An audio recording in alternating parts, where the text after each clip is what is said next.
Our interview this morning is with John Chaney. John was born in Freeport, Ohio, December of 1946. He served in the United States Army from June of '66 through June of 1968. His highest rank attained was Sergeant, E5. This interview is conducted at Burleson, Texas on Friday, October the 8th, 2010. My name is Dale Dexheimer. I'm not related to John Chaney in any way.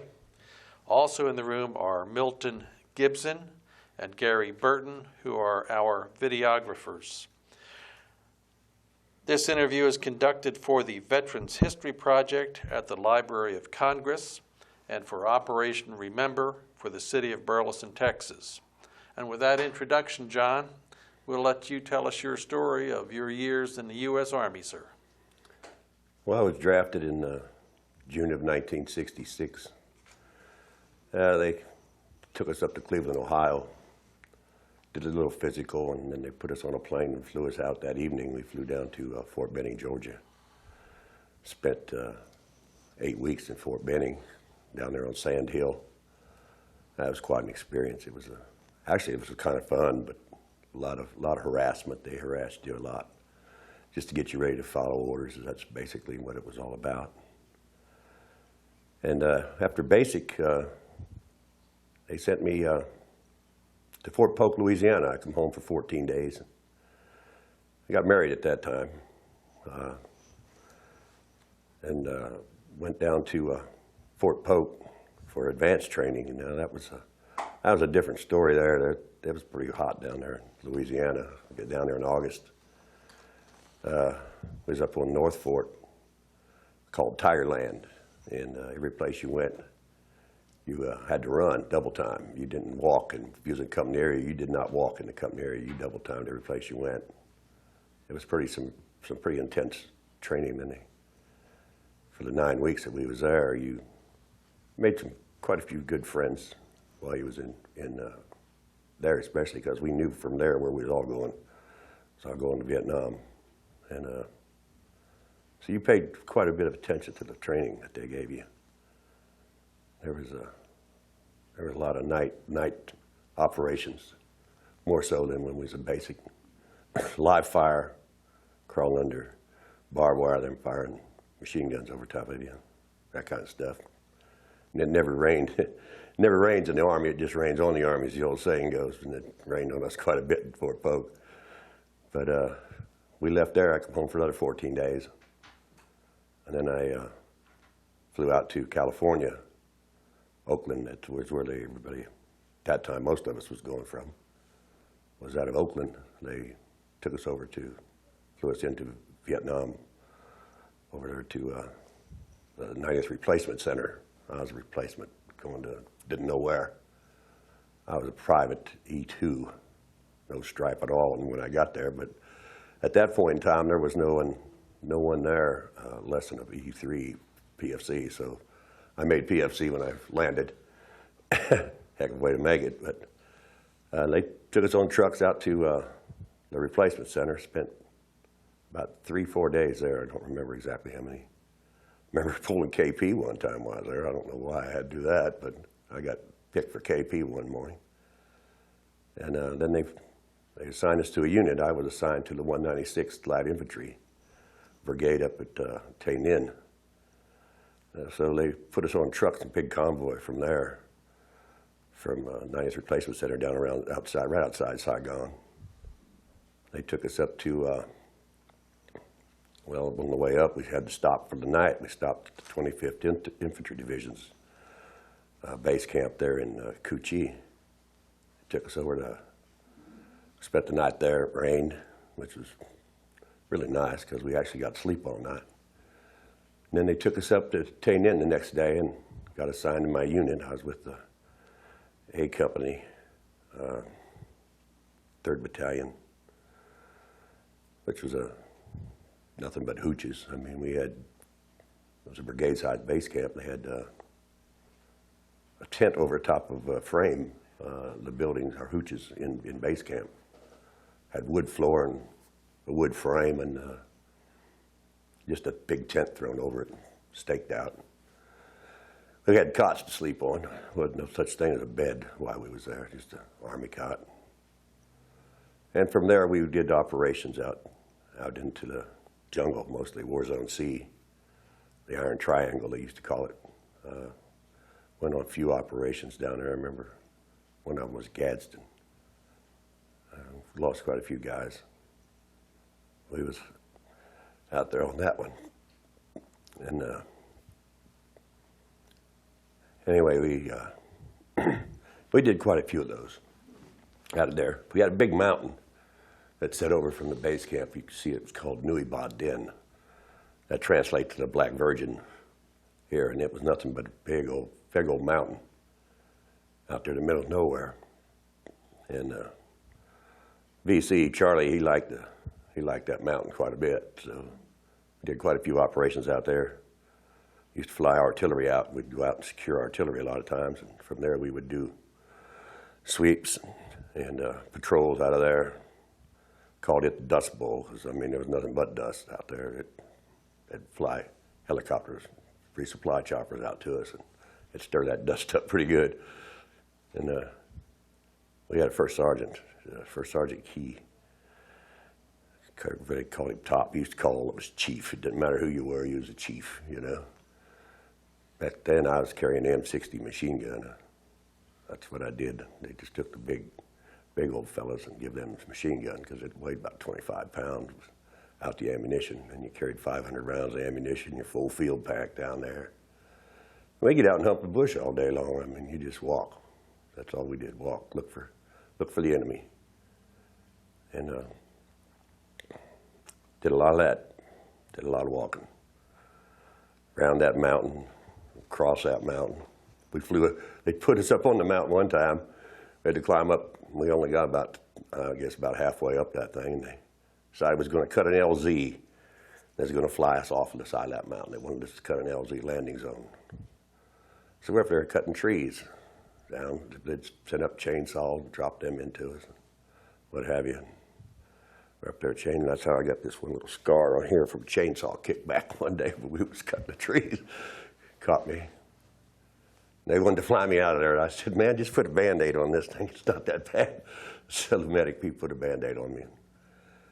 They ended up flying Vietnamese Rangers in. I remember that. They flew them in and flew us back off of there one chopper at a time.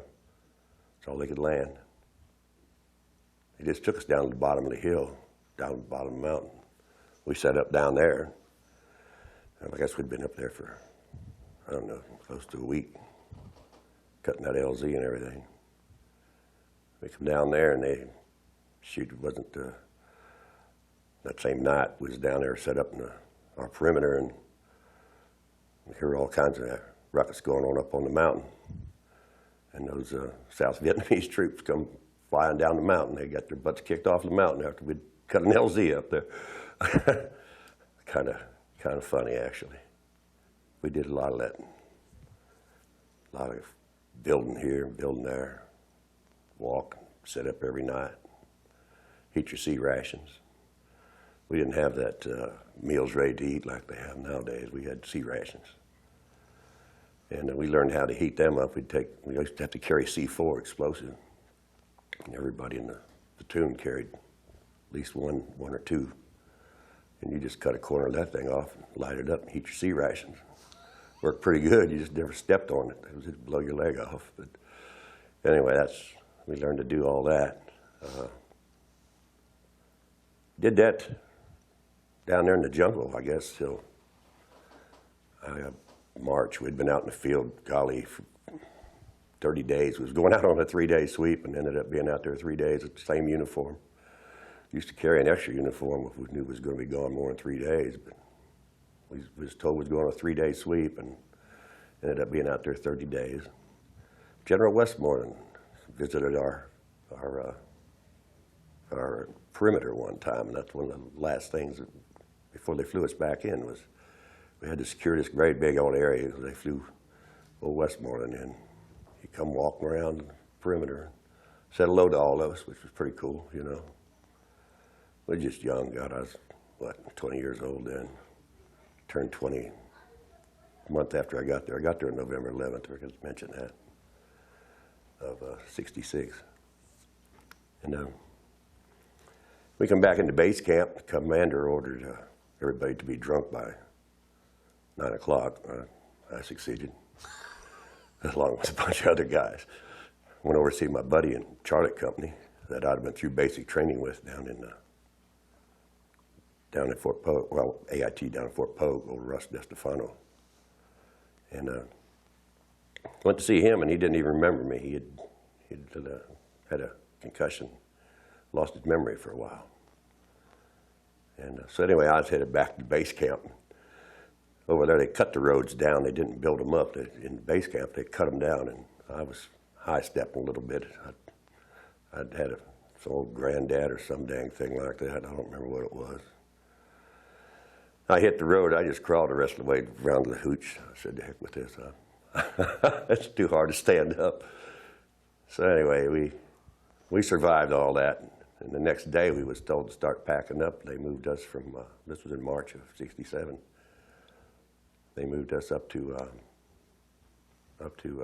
July, which was up on the South China Sea.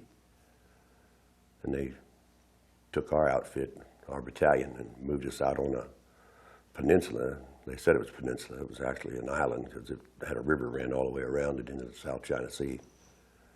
We set up right on the river. I had to watch for sampans and all that stuff. Sat there for, I don't know, probably a month. And they moved us over. We secured some artillery over for the Koreans, South Koreans. We were securing their artillery over there. That was a lot of fun. Those Koreans, they'd steal you blind if you wasn't careful. I'll be honest with you. They'd steal anything they could. It wasn't passing down. It rained a lot while I was there. I remember that. Really missed most of the monsoon season. They have monsoon season down south. And just as I'd gotten there, it was ending. And as we moved north, it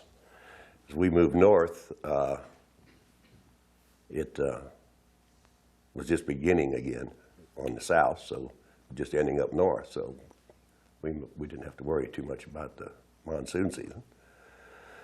Remember, I was on a few operations. Got to take R&R. I forgot to mention R&R when in February of '67. Went to Bangkok, Thailand with my buddy. Him and I went over there. We had a good time for about 5 days. Came back. Bangkok's a different type of city, I'll guarantee you, if you've ever been there. But it was definitely different back then. Couldn't wear our uniforms. Had to get civilian clothes. When we moved up, after we moved north, they put us out on this peninsula. They broke us down into company-sized base camps. So once you got to company-sized base camp, you pulled guard duty every night. You slept in sandbag bunkers. I mean, that was your home. You lived in a bunker when you was in base camp. From there, we pulled a lot of sweeps operations out of there. Sometimes we'd take the whole company out, and when they do that, they would have a very skeleton crew left on the hill. That hill was full of booby traps. Geez, that was the thing that scared me more than anything, was booby traps. So many guys lose limbs and what have you from booby traps, plus their lives. It was just something that scared practically everybody out there. You watched where you walked. I kicked one out of the ground one time. We'd been out walking. I was so tired. I guess I drug my toe, and the stick was sticking up just a little bit, and my toe caught it and kicked it out of the ground instead of stepping on it. Very thankful for that. I went on R&R again in August of '67. Met my wife in Hawaii, which was kind of nice. After that, we've been back out to the base camp. My buddy, he'd went to Tokyo Same one went to Bangkok with me, old Max. He we hung around Da Nang a day or two longer than we're supposed to. But we won't tell nobody about that. But it was kind of fun. We had a good time. Then June, I guess it was June. I made E5. They took my machine gun away from me and gave me my own squad, first squad. I was a squad leader, Sergeant E5, all the way to 20 years old. Boy, I was responsible for other people's lives, and I wasn't too crazy about all that. But you know, you did what they told you to do. I was leading a patrol one morning, OP, observation patrol going out.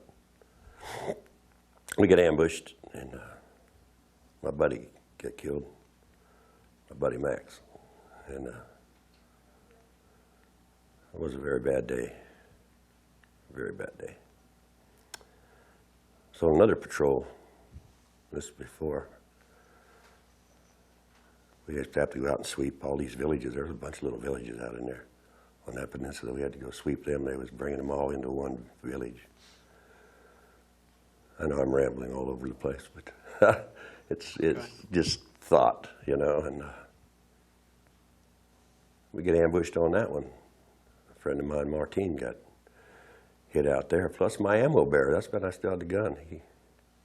First time out of the wire. First time he ever been out in the field at all. We was ambushed, and I was trying to cover him. My gun was only shooting 6 rounds and jammed because we was down the rice paddies. It was down. I'd have crawled inside my helmet if I could have got there, but I didn't quite make it. I was trying to cover the dock to get to Martin, and I was trying to cover my ammo bearer to get back behind a better cover. They got him through the arm. They sent him back to States. One time out of the wire. Anyway, we finally got some support out there and got out of there. And I got hit in the back of the leg on the way out. I was one of the last ones out. Me and Rene Nawadlo from Chicago. Him and I was bringing out Martin, who got hit in the leg. He was trying to carry him. We had mortars coming in. You could hear him whistling. When you hear that whistling stopping, you hit the ground. And so anyway, I get hit. Piece of shrapnel from our own motor. But we got him out of there. Got him back up. I don't know. I spent the rest of the time there. I remember the last day that I was supposed to do out in the field. They been out on a sweep, and they called me and told me I was going to have to ride out in the Jeep with the guy to pick up a POW. And I told that Jeep driver, I said, so help me, if you get me killed, I'm going to shoot you before I die, man. Because it was my last day there. I was getting ready to rotate back out. Anyway, we went out very uneventful. We got back okay. I remember giving the clearing brigade.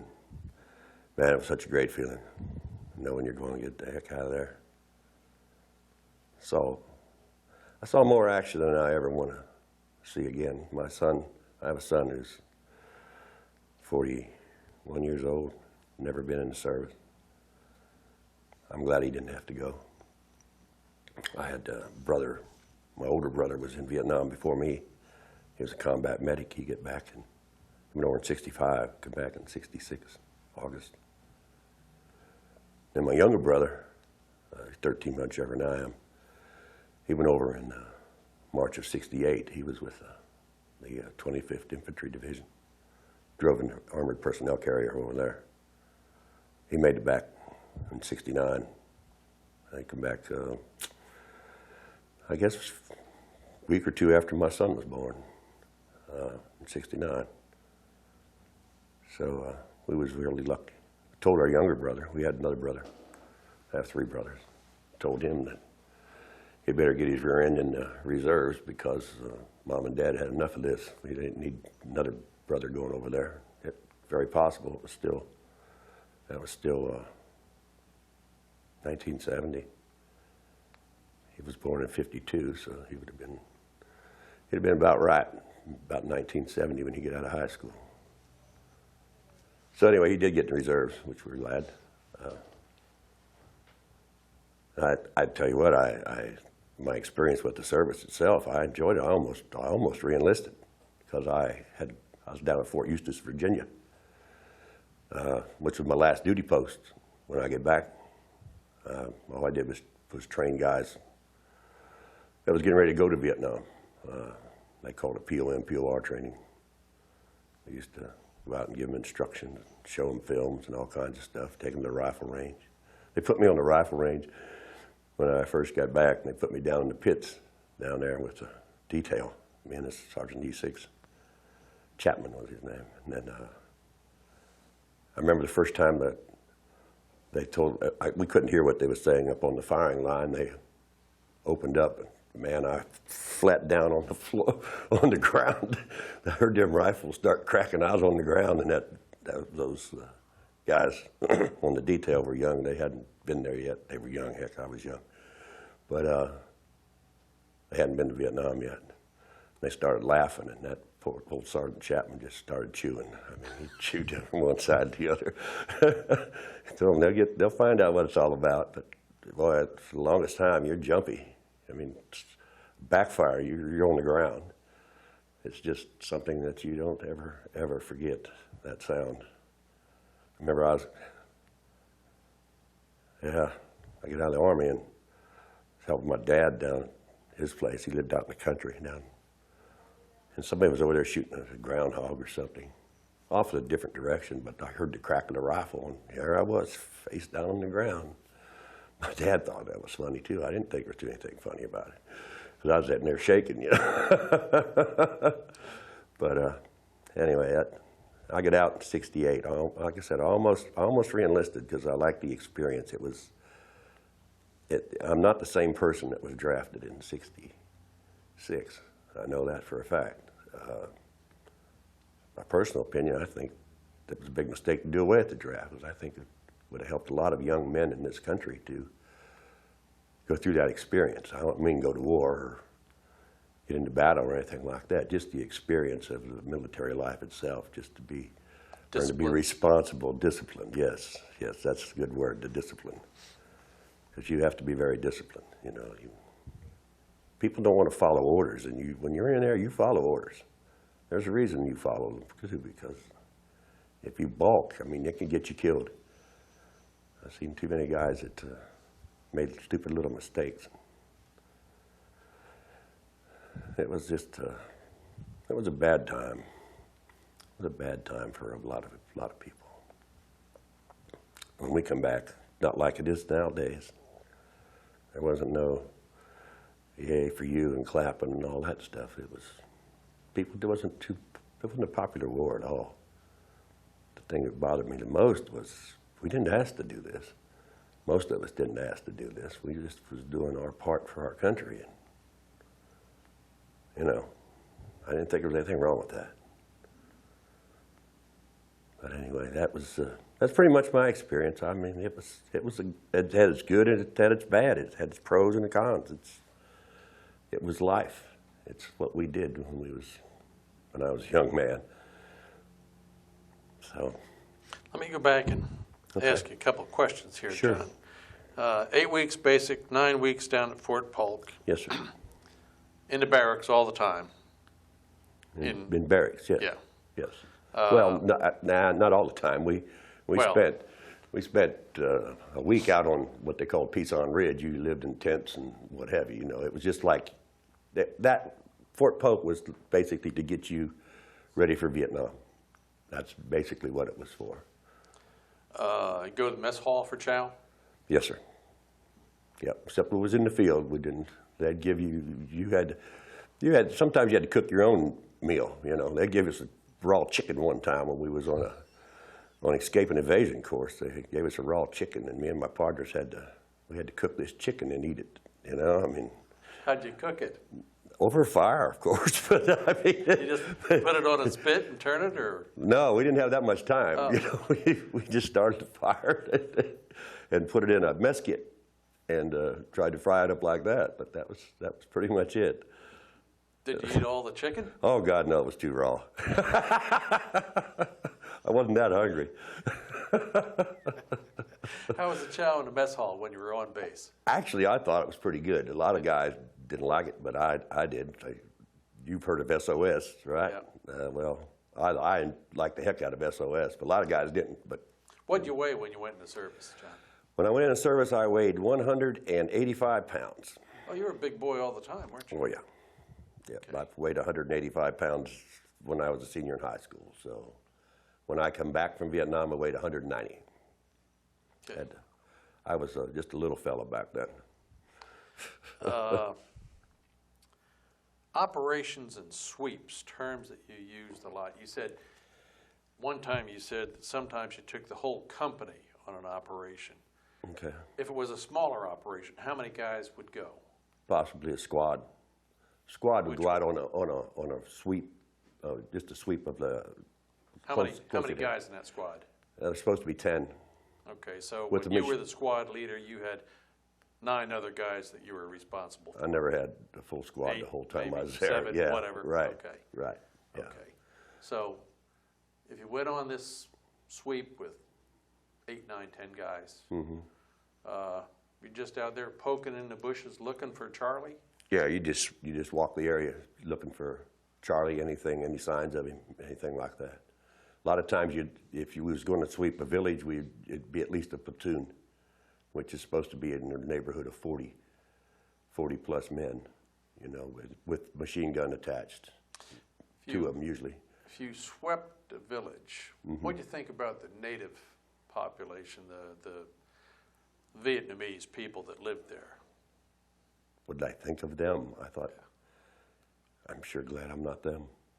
To be honest with you, those are poor people. They have no idea what was going on.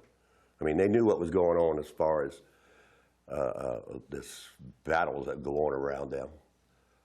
But these people weren't interested in that. All they was trying to do was survive. They've lived in hooches. I mean,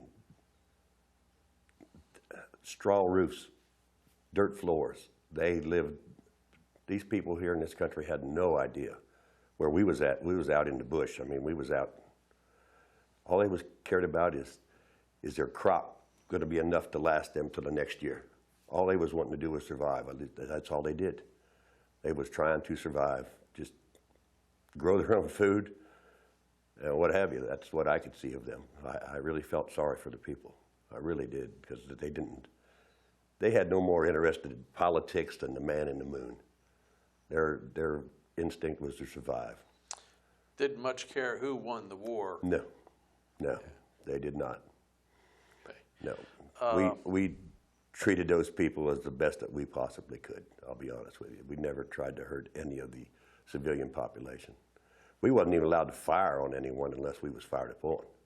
It wasn't a true war. You could see somebody out there walking along with weapons, and you had to call and get permission to fire on them, unless they fired on you. If they fired on you, that's fine.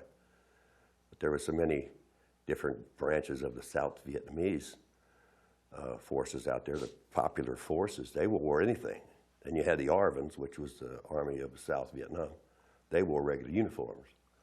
So you didn't know if those guys out there walking was popular forces or if it was Charlie, or Vietnamese, because they wore just like the North. The North had uniforms, but the Vietnamese down south, they didn't. They wore anything. We had one in our base camp one time. So he was a Viet Cong, and he was a dang barber. He'd come around to our base camp and cut hair. And somebody got his ID and ran it and what have you, and found out that he was actually hardcore. Wow. Yep. So that's the kind of stuff that you had to put up with. I mean, geez. Yeah, it was something else. You got a Purple Heart when you were there. Yes, sir. You got the Purple Heart from the mortar in the back of the leg. Yep. The chainsaw on your arm. That doesn't. No, I didn't get a qualify? permit.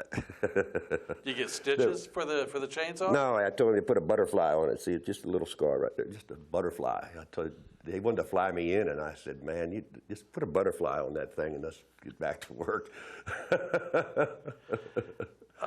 There was very few people even knew that happened. The guys that was out there on the tree and the medic, that was about it. You mentioned you cleared the LZ. Yeah, You guys came off, and the Vietnamese Rangers took over. correct. I was going to ask you the question, what do you think about those Vietnamese Rangers? But then later you said they came back down the hill. So Yeah, they got kicked off. were they good troops normally? Normally they were, yeah. They were pretty good soldiers, actually, the Rangers. The Arvins, that's a different story. The Popular Forces was also pretty good soldiers. They're the ones that basically, they was the ones that secured this village that they put together. When we swept all the villages, we emptied them out. They formed one big village out toward the front of this island, or I call it an island because that's what it was basically. And they formed just one big one with all fenced in and what have you. And the PFs was pretty much securing that village. That's what they did mostly. Go out on ambush. We used to go out on ambush too. I forgot to mention about the ambushes. You go out at night, about a squad of you'd go out, set up somewhere, be very quiet, set up your claymore mines, and just wait for somebody to walk in front of you so you could blow them apart. And those, believe me, those claymore mines would do that too. I don't know if you are familiar with a claymore mine, but it's nothing but C4. It's about this big, and it's nothing but C4 packed in there with ball bearings in it, just as tight as you can get them. And when it goes out, it spreads like this, and it take out a big area. That's what you use those on we'll go out on ambush patrol. That'd be the first thing you do. You squeeze it. They're electrically detonated. You squeeze that little thing, and that thing will blow. Backblast, you got to stay away from it because it'll mess you up. The backblast from it itself. We learned to do all that stuff in AIT also. We got to do the claymores. We got to shoot the M50. I was also the M50 gunner when I was at base camp. Not the M50, the 50 caliber. That was my gun. I had it set up in my bunker. You did a lot of operating in a jungle. I did about from November to March. We was in War Zone C down south. Tay Ninh, that was, yeah. Ever see any use of or have any contact with Agent Orange? Did they defoliate all of that, or? They didn't start using that until after I was there. Okay. From what I understand, they started using that sometime in '68, I believe it was. Okay. They started using Agent Orange. I was not affected by Agent Orange. But there was a lot of foliation out there when I was there. Our defoliate was a machete that we'd carry in our hand. You mentioned coming back in Old Grandad or Jack Daniels, whatever it was. Yeah. So certainly you had some exposure there. Oh, yeah. Marijuana. Tried it. Tried it? Tried it. I preferred beer. I'll be honest with you. Was it pretty prevalent in U.S. troops or? I was saying 67, more so later 67.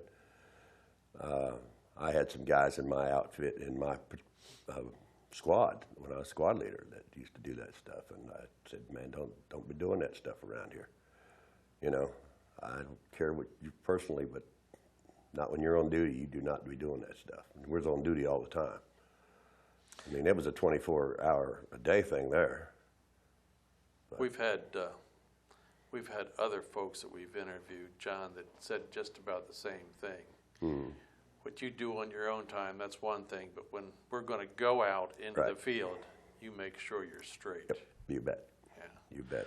I have one last question here, John. Booby traps. You tripped over a booby trap, Yeah. kicked it out of the ground. Yeah. Let me explain. The Air Force used to use this on strafing runs. They'd go in, they'd drop these things out of the airplane. And they weren't much bigger than a hand grenade, but they had little fins that come out the back and a pressure plate on the bottom. And when they dropped them out of airplanes, them fins are supposed to come up, and so it'd go down and hit flat on that cap and explode. Well, a lot of them land on their sides and what have you, and Charlie would pick them up. Now, the cap may be gone, and all it is the pressure type. So they'd just take a stick or anything else, put it in there, buried in the ground, and you step on that stick, boom, there went this much of your leg at least. Maybe all the way up your groin, start telling. You know, I mean, it would blow up. So a lot of these booby traps were really U.S. munitions A lot that of them hadn't were. exploded. That's correct. Wow. Yeah. We was out on a sweep one day and found a 500-pound bomb that had unexploded that dropped. We called it in, secured it. They come out and they sent out a team to blow the dang thing. We was hiding up and around some rocks when that thing, man, I heard pieces of shrapnel going over my head like you wouldn't believe. Huge pieces. But yeah, we found that out there one time on a sweep. So yeah, a lot of it was our stuff. They'd take dud artillery rounds and bury them in the roads. We had a road that went from our base camp over to Bravo's. We had to sweep it every morning. And they'd buried a 155 round in the middle of the road, and it was command detonated. Charlie was sitting up there somewhere with all it takes is a combo wire and a battery with an electrical blasting cap, and they was waiting on them, and they stopped a little short of it to check something out in the road, and Charlie thought he was on top of it. He misjudged and blew that dang thing, blew a hole in there. I was out of sight if I stood in that hole. That's how deep it was. It would have taken out the biggest part of the sweep, minesweepers that was going out there. Yep. That's what they was waiting on. They didn't care if they killed you. All they wanted to do was maim you if they could. Just get you out of action. Yeah, it was guerrilla warfare. Yes, sir. I've run through my questions, John. Okay. We appreciate you coming by, taking your time this morning. We appreciate the time you spent in Vietnam for the country, Well, thank sir. you. It's my pleasure. I appreciate it. You bet. Good interview.